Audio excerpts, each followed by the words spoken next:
Okay, continuation of Birds Over the Lake. We have our paints ready to go. I got to get this off to the side here. And so in step number one, we got the sky, the water, and the mountain scene. So fast forward into applying paint. This is what it should look like. This is where we should be, where we applied the sky and the water, and then now the mountain is there. Kind of a rolling hill. Let's jump right into it. I need some green. And so in order to get my green, I got to put, a lot of times at the beginning of a class or a session, I'll just come and I'll put water, droplets of water into all my paints, because I know I'll probably need them at some point in time. So this is just putting water into those paints so they're ready to go. For the green, I'm going to go ahead and mix up a little bit of the green paint so it's ready to go. And in the top of your tray, a lot of times you can see how transparent it is just by mixing it with water in this particular area. Now, in this portion, when I put the green in here, I no longer really have the option of re-wetting the area with a puddle of water to begin with. So I'm going to start here with just putting this in. And I'm going to start, this is going to be a valley. We're going to do a valley. And it's going to come down like this.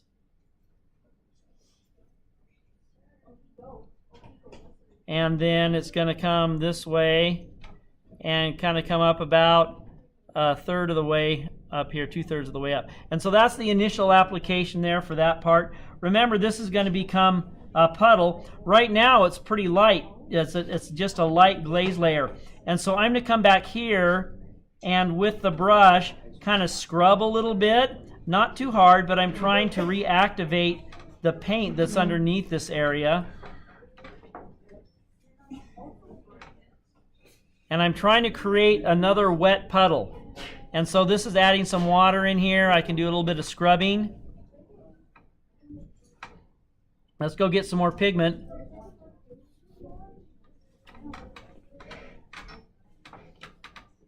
Notice that I haven't gone all the way down to the bottom yet. That's because I want to use the tip of the brush to define that. So I'm going to take this, I'm going to flip it upside down. Kind of like that. And now I can come in with the paint and I can go right along this edge and scrub this in a little bit right along the edge so we can form the shoreline of our valley. Dip it in water, dip it in paint, get some more pigment. Use the tip of the brush. That's where your control is in the tip of the brush. You can be more precise in your placement of the paint.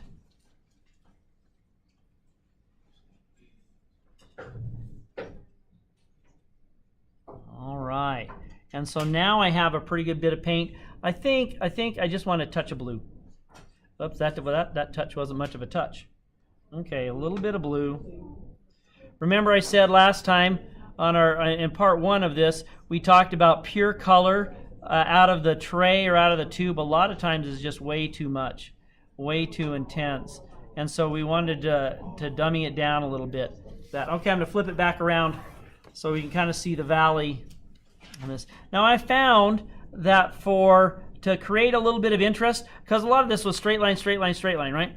If you take the tip of your brush and just kind of push up a little bit in random spots, you create kind of a sharp tooth type of an edge. What that appears to be is that, hey, there's like these little pine tree looking things in this valley. And so it makes for a nice edge if you do that. And you can just push up a little bit there.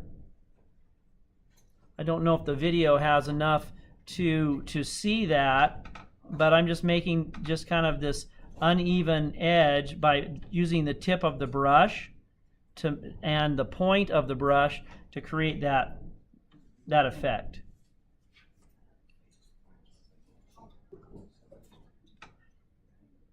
Now some of this, like right over here, eventually I'll cover up with the next portion.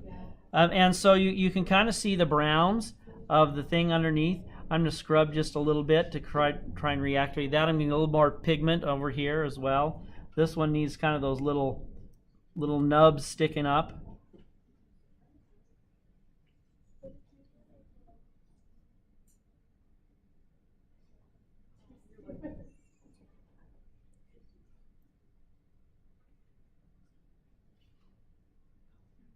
Okay, and so now I got to let this dry again. And so we're going to let this dry. I wanted to show you another thing while that's drying. I'll get some more paper for you guys to use. I'm just set this to the side for a minute. But I want you to practice this thing. We're going to make some birds, right? Now the birds that we're going to make, this is how we're going to make them. And so I want you to practice making them first before you put them in there. You're going to use a small brush. And if you take the tip of that brush and just place it down here, which is just the tip touching, and then press and then lift. So it has a real thin part here and it gets slightly wider. And then go to the other side, and if you need to move the paper around, that's fine. So just touch barely the tip and then press down and pull it to the fat part here. Then that makes the wing tips. And then for the tail, we're going to have kind of a swallowtail look to it. And so taking the brush just opposite the wing and press down and make the little part here for the swallowtail. Flip this around so I can see what I'm doing. Then the tip of the brush here.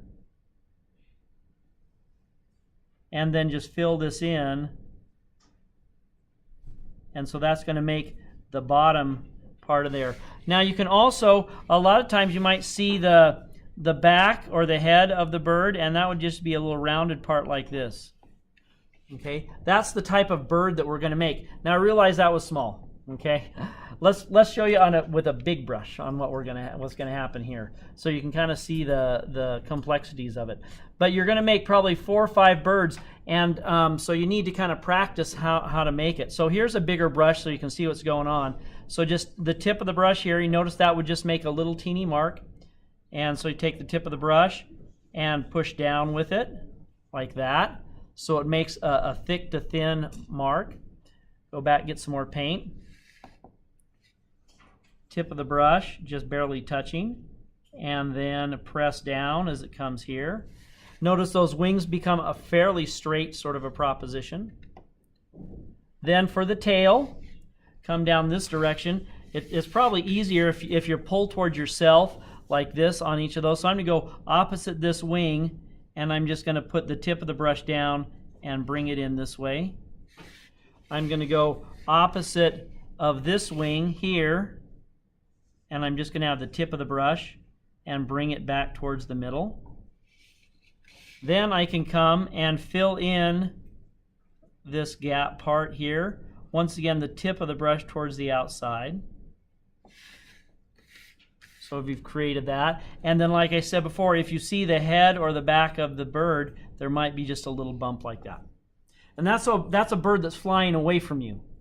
If you have a bird that's flying maybe to the side, let's do the same thing. And I want you to practice on a piece of paper and maybe make, I don't know, 6 or 7 or 8 of them, just so you get comfortable with it. So, because when you go to put it on the paper on your painting, if you make a mistake, you're done with it. It's not going to work. You can't redeem it. So, if I'm making a bird kind of on the side, I'm going to bring the wing up a little bit higher, like that.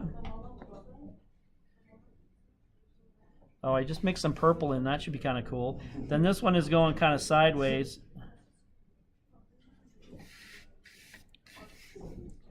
And then swallowtail this way, and then this way. Fill in the swallowtail. And then if you want to do that, you can also come here like this and then have the bird doing 1 of 2 things. I'm going to put a little bit of the neck here, but I'm going to have him kind of peeking down over the side underneath his wing here. And so he's doing like that. So let's get the whole effect. Let's turn it back over this way. And so what we have is we have the little bit of the beak of the bird kind of showing out underneath the wing as he's turning to that side. One wing higher, one wing lower. I don't know if we can zoom in on that or not. Let's try. Let's do an experiment.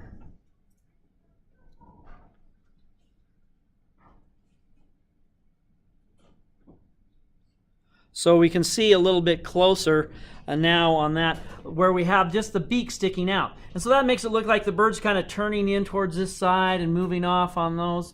And so we're going to get some paper for you so you can practice these before you go in and start adding in the other stuff. Now remember, I also talked about with these paintings, as we get along in them, the first part we have to wait and we have to wait. Now this part right here is still wet, but this part is dry down here, so if I wanted to add in those birds, those small birds, I could do it. Now remember, the birds are going to be only about this big.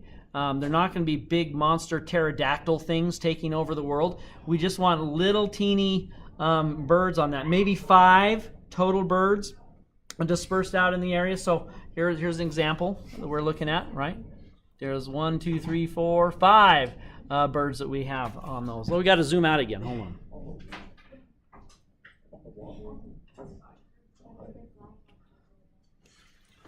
So that's where you can go ahead and put in your birds.